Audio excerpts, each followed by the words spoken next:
Viewers, आज की इस मूवी में ह्यूमन लाइफ के फ्यूचर को फोकस करते हुए हमें दिखाया जाता है कि जैसा कि कोरोना वायरस ने गुज़श्ता सालों में दुनिया भर में रहने वाले इंसानों को इफेक्ट किया था, इसी तरह इस रिलीज हुई मूवी में हमें दिखाया जाता है कि मुस्तकबिल में एक ऐसा वायरस, एक ऐसी वबा फैलेगी जिसमें इंसान देखते ही देखते मुख्तलिफ किस्म के जानवरों में तब्दील होना शुरू हो जाएगा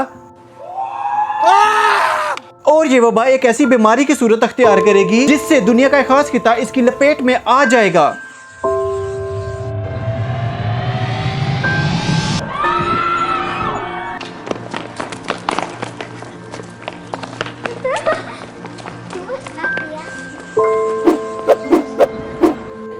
मूवी बहुत ही ज्यादा इंटरेस्टिंग है, तो टाइम वेस्ट के बगैर चलते हैं मूवी की एक्सप्लेनेशन की तरफ। Let's get started.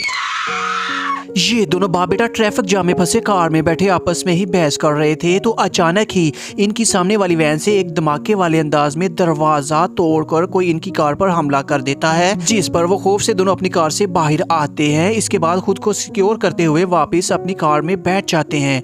हमला करने वाला कोई इंसान है या जानवर, इसकी समझ नहीं आ रही थी। इसके पाँव बिल्कुल किसी जानवर के जैसे और इसके एक हाथ की जगह विंग यानी के पर था।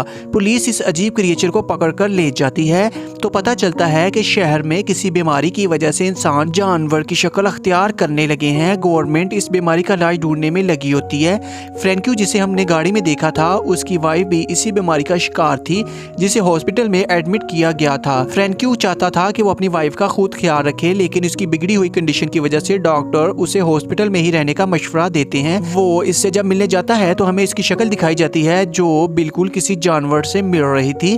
फ्रैंक्यू अपने बेटे को भी जब इसकी मॉम से मिलने का कहता है तो वो जवाब देता है कि क्या करूंगा मैं अपनी मॉम से मिलकर, अब तो वो मेरी बात भी नहीं समझ पाती। फ्रैंक्यू कहता है कि अरे वो तो तुम्हें देखते ही खुश हो जाएगी, तुम जाओ तो सही। फ्रैंक्यू जिस होटल में काम करता है वहाँ के लोग उसे बताते हैं कि पास ही एक नया हॉस्पिटल कंक्रीट से बनाया गया है जो बहुत ज़्यादा मजबूत है क्योंकि वहाँ जानवर नमा इंसानों को रखा जाएगा। रात होने पर अब सभी बीमार लोगों को उस हॉस्पिटल में शिफ्ट किया जा रहा होता है, पर बस की खराबी की वजह से बस पानी में गिर जाती है। बहुत से ऐसे जानवर नमा इंसान मारे जाते हैं और बहुत से गुम हो जाते हैं। और रात को फ्रैंक्यू का बेटा अपने घर की विंडो में ऐसे ही एक इंसान को देखकर डर जाता है, पर दोबारा देखने पर वहाँ कोई नहीं था। ऐसे लगता है कि जैसे ये उसका एक वहम था। फ्रैंक्यू को जैसे ही उस एक्सीडेंट का पता चलता है तो वो अपनी वाइफ का पता चलाने के लिए एक्सीडेंट वाली जगह पर जाता है। तो वहाँ पर मौजूद पुलिस ऑफिसर से उसे अजीब बात पता चलती है कि उसकी वाइफ ना मरे हुए लोगों में थी और ना ही जिंदा लोगों में, बल्कि वो कहीं गुम हो गई थी। तो दूसरी तरफ हमें फ्रैंक्यू के बेटे को स्कूल में बच्चों के साथ टग ऑफ वार खेलते हुए दिखाया जाता है। इस अकेले ने ही अपनी हारती हुई टीम को कुछ ही मिनटों में जिता दिया था, यानी उसके अंदर बहुत ताकत आ गई थी। वो कैसे आई ये उसे भी मालूम नहीं था। इस खेल में उसका नेल भी टूट चुका था, इसीलिए जब वो घर जा रहा होता है तो उसकी एक दोस्त उसे रोककर उसे फ्राइडे को होने वाली पार्टी के बारे में पूछती है जिस पर वो किसी वजह से नहीं जाना चाहता था। घर आकर वो नोटिस करता है कि उसकी रीढ़ की हड्डी बाहर निकल रही थी, तो वो डर जाता है कि कहीं वो भी जानवर तो नहीं बन रहा। इस डर की वजह से वो नहाने लग जाता है, लेकिन ये कोई मैल थोड़ी ना थी जो उतर जाती। यहीं दूसरी तरफ फ्रैंक्यू को सुपर मॉल में वही पुलिस ऑफिसर मिलती है जिससे वो अपनी वाइफ की गुमशुदगी के मुतल्लिक दरियाफ्त करता है। तो पुलिस ऑफिसर उससे बताती है कि आपकी वाइफ का अभी तक कुछ पता नहीं चला, मरे हुए लोगों की लिस्ट में उसका नाम नहीं है और जो लोग जिंदा बचे हैं उनका हम अच्छे से ख्याल रख रहे हैं। इन्हीं बातों के दौरान अचानक मॉल में कोई जोर से चिल्लाता है। अफरा तफरी में जब सारे लोग इकट्ठे होते हैं तो वहाँ पर मौजूद एक आदमी बताता है कि उसने यहाँ पर एक अजीब इंसान देखा। तभी वहाँ पर सारे लोग साइड पर हो जाते हैं, जबकि फ्रैंक्यू इस इंसान को देखने के लिए आगे बढ़ता है क्योंकि उसे लग रहा था कि शायद उसकी वाइफ यहाँ पर ही होगी। लेकिन यहाँ पर तो एक ऑक्टोपस की तरह दिखने वाला एक इंसान था जो फ्रैंक्यू के साथ पुलिस ऑफिसर को देखकर यहाँ से भागने की कोशिश में था। उसने अपने हाथ में आई कई चीजों को पुलिस ऑफिसर की तरफ फेंका था, लेकिन पुलिस ऑफिसर भी काफी तेज उसके पीछे दौड़ रही थी। तो वो आखिरकार इस जानवर नमा इंसान को पकड़ लेती है। इसके पकड़े जाने के बाद फ्रैंक्यू को यहाँ पर एक छोटी लड़की भी नजर आती है जो बिल्कुल एक बर्ड बन चुकी थी। मॉल से बाहर आने पर पुलिस ऑफिसर फ्रैंक्यू से पूछती है कि आपने इतना सारा सामान किसके लिए खरीदा है। तो फ्रैंक्यू बातें बनाते हुए कहता है कि कुछ नहीं, मैं सिर्फ कैंपेन चला रहा हूँ जिसके लिए मुझे सामान की जरूरत पड़ेगी। हालांकि यह सामान उसने अपनी वाइफ को ढूंढने के लिए खरीदा था। उससे लगता था कि इस एक्सीडेंट के बाद उसकी वाइफ किसी जंगल में खो गई है। उसने अपने और अपने बेटे के कपड़े भी जंगल में जगह जगह लटका दिए थे, क्योंकि अब उसकी वाइफ की सूंघने की सेंस बहुत ज्यादा तेज हो चुकी थी। उसे लगता था कि इन कपड़ों को सूंघ सूंघ कर उसकी वाइफ उस तक पहुंच जाएगी। अब क्योंकि गवर्नमेंट को ऑर्डर है कि कोई भी ऐसे बीमार इंसान को अपने घर पर या अपने पास नहीं रख सकता, पर फ्रैंक्यू यही काम करना चाहता था। वो अपनी वाइफ की देखभाल खुद करना चाहता था और इस तरह से उसे इस तमाम सामान की जरूरत थी। घर आने पर वो अपने बेटे से कहता है कि आज मॉल में 2 जानवरनुमा इंसानों को देखा गया और ये काफ़ी सारे और भी इस तरह के इंसान हैं जो उस दिन एक्सीडेंट के बाद गुम हो चुके हैं, और मुझे लगता है कि तुम्हारी मॉम भी गुम हो चुकी है। तुम फिक्र नहीं करो, हम फ्राइडे को जंगल में जाकर उसे ढूंढ लाएंगे। लेकिन अब फ्रैंक्यू का बेटा तो फ्राइडे को एक पार्टी में जाना चाह रहा था, क्योंकि आज उसे एक लड़की ने उसे पार्टी में इनवाइट किया था। फ्रैंक्यू ना चाहते हुए भी उसे पार्टी में जाने की इजाजत देते हुए ये कहता है कि याद रखना 8 बजे से पहले तुम्हें घर आना है। इस पार्टी में मौजूद लोग काफी मजा कर रहे होते हैं, पर यहाँ पर आते ही फ्रैंक्यू के बेटे को चक्कर आ जाते हैं। एक लड़की जो इसकी खराब हालत देखकर उसे टैबलेट देती है, तो वो इस टैबलेट को खाने की बजाय किसी कुत्ते की तरह चाट लेता है, जिसके बाद वो बिना डरे जंगल की तरफ चला जाता है। सुबह जब उसकी आंख खुलती है तो वो जंगल में ही था। उसे ऐसे लग रहा था जैसे उसके गले में कुछ फंसा हुआ है, तो वो फौरन अपने घर आता है। उसके होंठ काफ़ी ज़्यादा बदल चुके थे, साथ ही साथ उसका रंग भी काफ़ी बदल चुका था। इसके डैड उसे देखने के लिए जब उसके बाथरूम में आते हैं तो वो जल्दी से बाथरूम का दरवाज़ा बंद कर लेता है और अपने गले में हाथ डालकर कुछ निकालता है, जो कि किसी परिंदे का एक पंख था। ये लड़का अब समझ चुका था कि वो भी एक जानवर में बदलने लगा है। खैर, वो अपने डैड के साथ अपने डॉग को लेकर जंगल में अपनी मॉम को ढूंढने के लिए निकल पड़ता है। फ्रैंक्यू का बेटा जोर जोर से अपनी माँ को आवाज़ें दे रहा था, लेकिन जब उन्हें वो नहीं मिलती तो ये दोनों थक हार कर वहीं पर सो जाते हैं। आधी रात में उनका डॉग अचानक से जोर जोर से भौंकने लगता है और वो एक दरख्त के पास आ जाता है, जहां उसे एक बंदरनुमा इंसान नजर आता है। उससे जब ये लोग चेक करने के लिए जाते हैं तो अचानक ही फ्रैंक्यू के बेटे के ऊपर एक ईगल बना हुआ इंसान हमला कर देता है। इससे पहले कि वो फ्रैंक्यू के बेटे को मार देता तो उसके होंठ देखकर वो समझ जाता है कि फ्रैंक्यू का बेटा भी बिल्कुल उसी के जैसा है, यानी जानवर में बदल रहा है और ये उसे नुकसान नहीं पहुंचाएगा। लिहाजा इस ईगल बड़े इंसान ने फिर भी कुछ चोटें फ्रैंक्यू के बेटे को पहुंचा दी थी।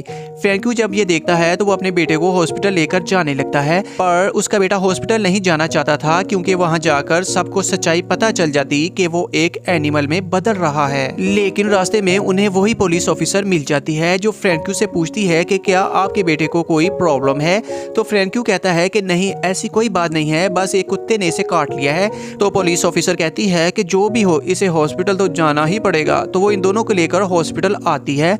आर्मी के डॉक्टर यहाँ उसको पट्टी कर देते हैं और पुलिस ऑफिसर फ्रैंक्यू को बताती है कि गवर्नमेंट ने अब इस सारे हालात को कंट्रोल करने के लिए यहाँ आर्मी बुला ली है।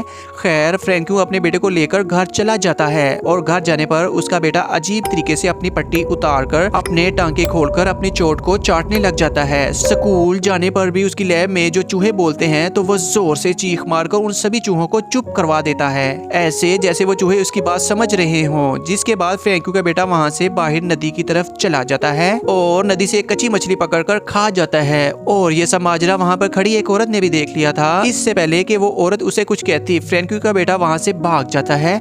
जंगल में दोबारा उसे वो ईगल बना इंसान मिलता है जो उड़ने की कोशिश कर रहा था और काफी हद तक वो कामयाब भी हो चुका था। तो फ्रैंक्यू का बेटा अपनी पकड़ी हुई कच्ची मछली उसे दे देता है और उससे कुछ बातें करता है और ईगल बना इंसान उसे बताता है कि मैं एक बर्ड में चेंज हो रहा हूँ और उड़ना चाहता हूँ, लेकिन बार बार गिर जाता हूँ और ऐसे मुझे बहुत चोट लगती है। क्या तुम्हें ऐसी जगह पता है जहाँ पर मैं आसानी से उड़ना सीख सकूँ? तो ये लड़का कहता है कि हाँ, क्यों नहीं। वो इसे तालाब के पास लेकर जाता है। तालाब में कांटेदार लकड़ियाँ साइड पर करके वो इसे कहता है कि तुम्हें यहाँ आजादी से उड़ सकते हो और अगर नीचे गिरे भी तो पानी में ही गिरोगे, तुम्हें चोट नहीं लगेगी। तो दूसरी तरफ फ्रैंक्यू के रेस्टोरेंट में अचानक ही एक जानवरनुमा इंसान हमला कर देता है और वो भी फ्रैंक्यू के ऊपर ही। फ्रैंक्यू नोटिस करता है कि वहाँ एक और भी जानवरनुमा इंसान था जो इस बड़े जानवर को देखकर वहाँ से डर कर भाग रहा था। शायद वो फ्रैंक्यू की वाइफ हो सकती थी। वो यहाँ यही सोच रहा था जबकि इसके ऊपर जिस जानवर ने हमला किया हुआ था वो जोर जोर से चिल्ला रहा था।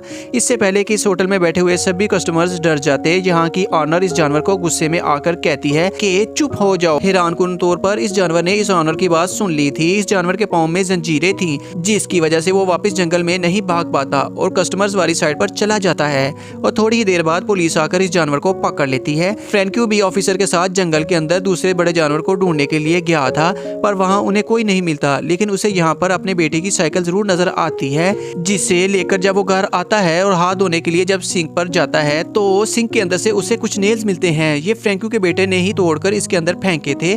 फ्रैंकू समझ गया था कि अब उसका बेटा जानवर में बदल रहा है। दिखाया जाता है कि क्लास में उसका एक दांत टूटकर गिर गया था, जिसकी वजह से जब सब उसका मजाक उड़ाते हैं तो वो वहां से चला जाता है और पहुंचता है ईगल बने उस इंसान के पास और वो उससे बातें करता है, इसकी प्रैक्टिस देखता है और इसकी लगी चोटों पर पट्टियां करता है। घर आने पर उसके डैड उसे कहते हैं कि मुझे अपने हाथ तो दिखाओ। फ्रैंकू का बेटा जब उसे अपने हाथ दिखाता है तो अब उसे ये कन्फर्म हो चुका था कि उसका बेटा एनिमल बन रहा है। फ्रैंकू का बेटा भी अब इसलिए घर से भागता है, लेकिन फ्रैंकू उसे पकड़ लेता है। वो अपने डैड से कह रहा था, प्लीज डैड मुझे छोड़ दें, मुझे ना पकड़ें, पर इसके डैड कहते हैं कि नहीं, मैं जानता हूँ कि तुम्हारे साथ क्या हो रहा है, तुम जानवर में बदल रहे हो, तुम जैसे भी बन जाओ रहोगे तो मेरे बेटे ही ना, बस मुझे ये बताओ कि तुम्हारे अंदर क्या चेंजेस आ रही हैं ताकि मैं पता चला सकूं कि तुम कौन से जानवर में बदल रहे हो। फ्रैंकू का बेटा बताता है कि मुझे अब दूर दूर की आवाजें भी बहुत क्लियर सुनाई देती हैं और वो मेरे अजीब नेल्स का आना। फ्रैंकू पूछता है कि क्या तुम्हारे दोस्तों को ये बात पता है,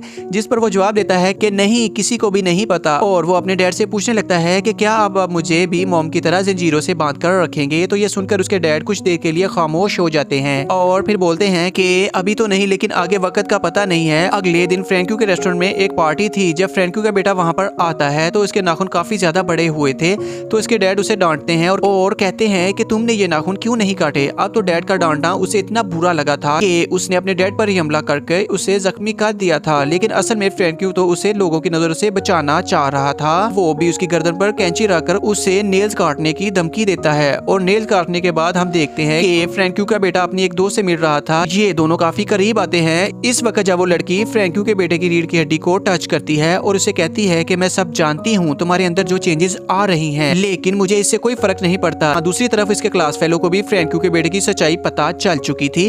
वो अब एक अजीब डिवाइस लेकर फ्रैंकू के बेटे के सामने आता है, जिसकी आवाज इंसानों को तो कुछ नहीं कहती, पर जानवर उससे बहुत ज्यादा तंग हो जाते हैं। ये लड़का फ्रैंकू के बेटे को बहुत ज्यादा तंग करता है और कहता है कि मैं तो तुम्हारी ये सच्चाई काफी अरसा से जानता हूँ। फ्रैंकू के बेटे से रहा नहीं जाता और वो गुस्से में एक जोरदार थप्पड़ उस लड़के के मुंह पर मार देता है, जिसकी वजह से उस लड़के की गाल पर निशान पड़ गए थे। इन सारी चीजों की वजह से सिचुएशन भी बिगड़ चुकी थी। पुलिस और आर्मी अब जंगल के अंदर उसे ढूंढने में लगे थे और यहाँ पर उसकी मदद करता है वही ईगल बना इंसान जिसकी उड़ने में उसने मदद की थी। वो उड़ाते हुए उसको यहाँ से एक जंगल में ले जाता है। पुलिस और आर्मी भी वहाँ पर पहुँचते हैं। फ्रैंकू का बेटा अब यहाँ पानी से होते हुए नदी की दूसरी तरफ चला गया था, लेकिन कार तो पानी में नहीं चल सकती थी, इसीलिए आर्मी वाले इनके ऊपर शूट करते हैं और वो ईगल बना इंसान जो फ्रैंकू के बेटे का दोस्त बन चुका था, इस हमले से वो मर जाता है। फ्रैंकू का बेटा उसने इस जगह को जैसे अपना घर मान लिया था। वो यहाँ फल खाता है और नदी में नहाता है और जब वो बाहर निकलता है तो उसकी कमर में अजीब निशान थे, यानी उसकी बॉडी बहुत तेजी से बदल रही थी।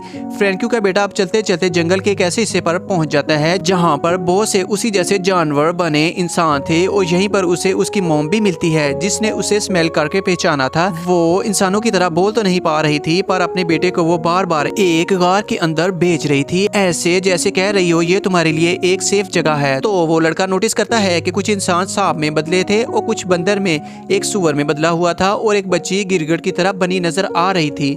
यहाँ सभी बहुत सुकून से रह रहे थे। इसी दौरान दिखाया जाता है कि यहाँ आर्मी मिलिट्री वाले नोक फायर करते हैं। ऐसा करने से यहाँ हलचल मच जाती है। आर्मी वाले एक खास डिवाइस की मदद से यहाँ कुछ आवाजें निकालते हैं, ऐसी आवाजें जो जानवरों को काफी परेशान करती थी। ये आवाजें फ्रैंकू के बेटे को भी परेशान कर रही थी और इस तरह से वो भी मिलिट्री वालों के हाथों पकड़ा जाता है। लेकिन वो बच्ची जो गिरगिट बनी थी वो एक दरख्त के ऊपर अपने आप को छुपाकर उनसे बच जाती है। पुलिस और मिलिट्री जब फ्रैंकू के बेटे को लेकर शहर में आती है तो यहाँ पर उसके डैड पुलिस वालों से मिलते हैं और इन्हें कहते हैं कि ये मेरा ही बेटा है जो रात को वैसे ही जंगल में चला गया था।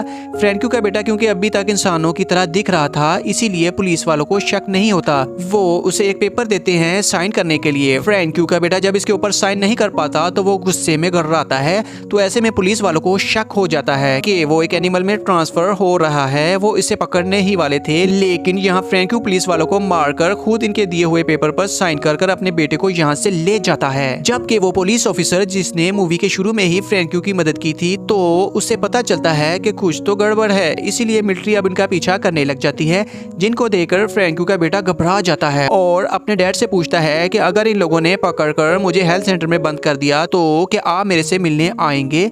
फ्रैंक्यू कहता है कि ऐसा हो ही नहीं सकता कि ये तुम्हें पकड़ पाए, मैं हूं ना तुम्हारे साथ। यहाँ फ्रैंक्यू का बेटा उसे ये भी बताता है कि मैंने जंगल में मॉम को देखा। फ्रैंक्यू को भी ये सुनकर अच्छा लगता है। अब वो तेजी से अपनी गाड़ी को जंगल के बिल्कुल दरमियान में छोड़ देता है और अपने बेटे से कहता है कि जाओ तुम इस जंगल में आजाद रहना, तुम यहीं खुश रहोगे। जिस पर बिना वक्त ज़ाया किए फ्रैंक्यू का बेटा अब वहां से भाग चुका था। फ्रैंक्यू की आंखों में आंसू थे, खुशी के आंसू, क्योंकि उसने अपने बेटे को गवर्नमेंट की तरफ से होने वाले टॉर्चर से बचा लिया था। और इसी के साथ ही ये मूवी यहाँ पर खत्म हो जाती है।